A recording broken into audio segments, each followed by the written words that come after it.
Although she deleted all of her social media pages and also her YouTube channel almost 2 years ago, Joana Ceddia still has the internet in an absolute chokehold, with people still to this day reminiscing on her YouTube channel and her YouTube social media presence. Pretty much everyone's just wondering how she is and where she went. So I did make a video a little bit ago called Missing YouTubers Who Never Returned and Why They Quit. And of all the YouTubers I spoke about in that video, everyone clearly had a strong interest in Joana above everyone else. This video is pretty much just an overview of Joana's YouTube journey. I don't really know whether it's appropriate to call it a career because it was only like a 3-year time period. Something else I did want to mention from my last video is I believe I'm currently in beef with the Joana Ceddia Reddit thread. This was really not on my 2023 bingo cards whatsoever, so they don't know I know this, but pretty much what happened was someone uploaded the clip of my video in which I spoke about Joana to the thread. The caption, "YouTube channels are using our sub for content," which when I originally saw it, I was like, oh great, like I've reached my target audience. Joana's fans got the update, they like the update, they appreciate it. But then in the comments below the thread, someone asked what the channel name was. Someone replied to that person saying, "No names, we're not going to give credit to anyone who's using our sub for content," which I mentioned in that video that some of the information I saw was from the Reddit thread, which I don't think I even used any screenshots from the thread. So I'm really like, I don't really understand what the issue is to the Joana Reddit thread. Are they wanting a ukulele apology? I'm not too sure what I really did. I don't really know why they're mad at me. So I guess in the description of this video, I'll link the thread, but also I don't know whether I'm not allowed to do that either. I'm honestly just confused. Ukulele apology video coming?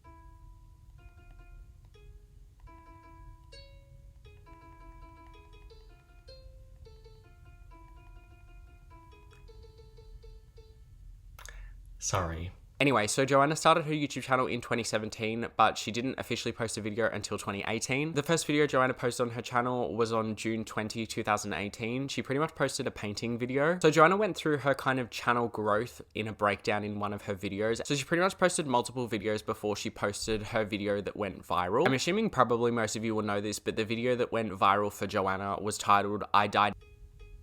I don't know why I said died, I meant DIY'd.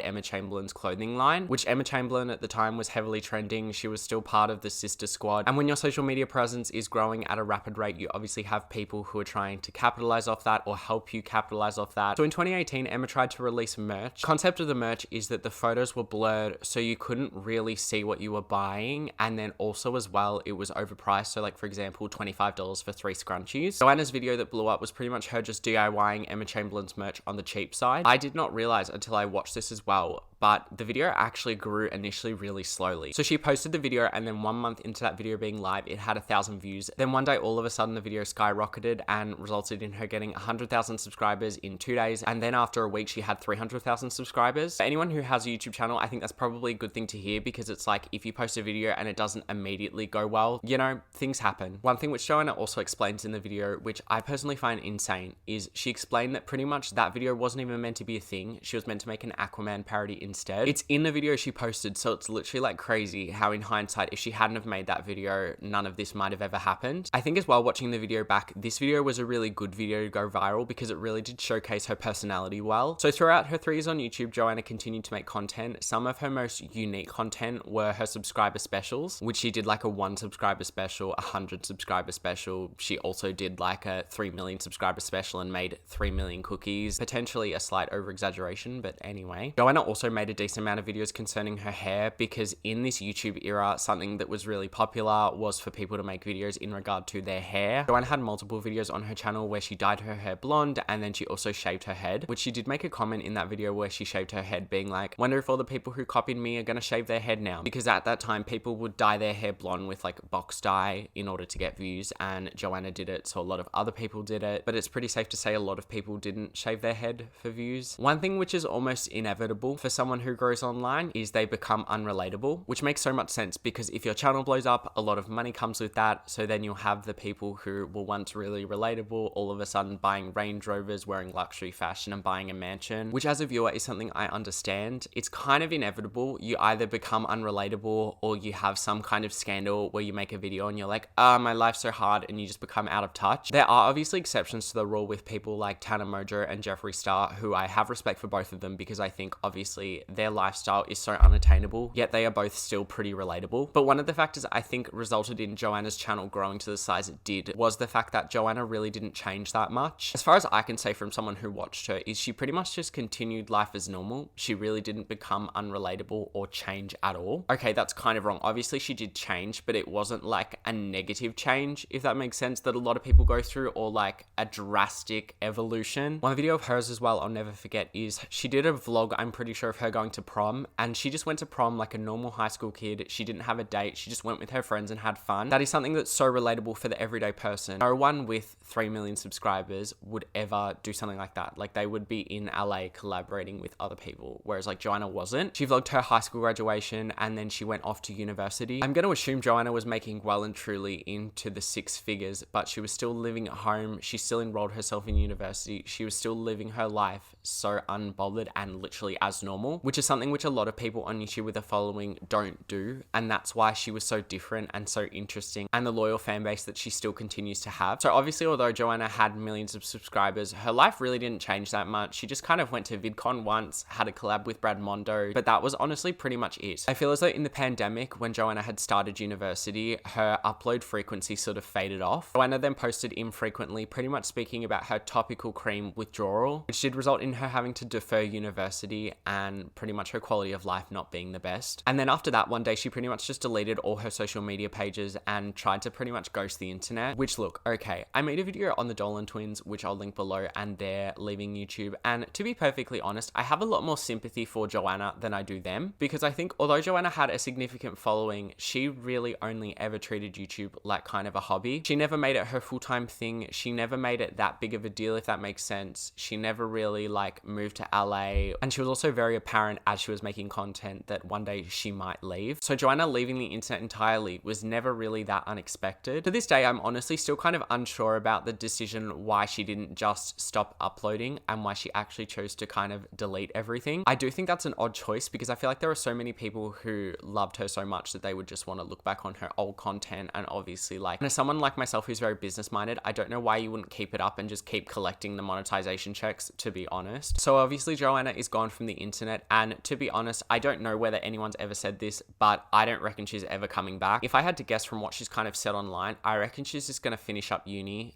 or university. Sorry, I'm Australian. I shorten every term. I reckon she'll just go get a job and just live a normal, quiet life offline. Okay, and I do have a couple things to back up this theory. So the Reddit forum, which I've been cancelled on, one of her friends is a part of that forum, which we got proof because she posted a picture of them two together where she pretty much said she's alive, don't worry. And then also as well, this forum discovered that Joanna's dad has a YouTube channel, which someone commented on one of his YouTube videos asking how Joanna is. He replied, she's fine and focusing on school. That is just pretty much an analysis of Joanna Ceddia's YouTube journey. So I hope you enjoyed this video. Please comment below if there are any other creators and their YouTube journeys which you would like me to cover. If you're not subscribed yet, could you please, as it really does help my channel. So yeah.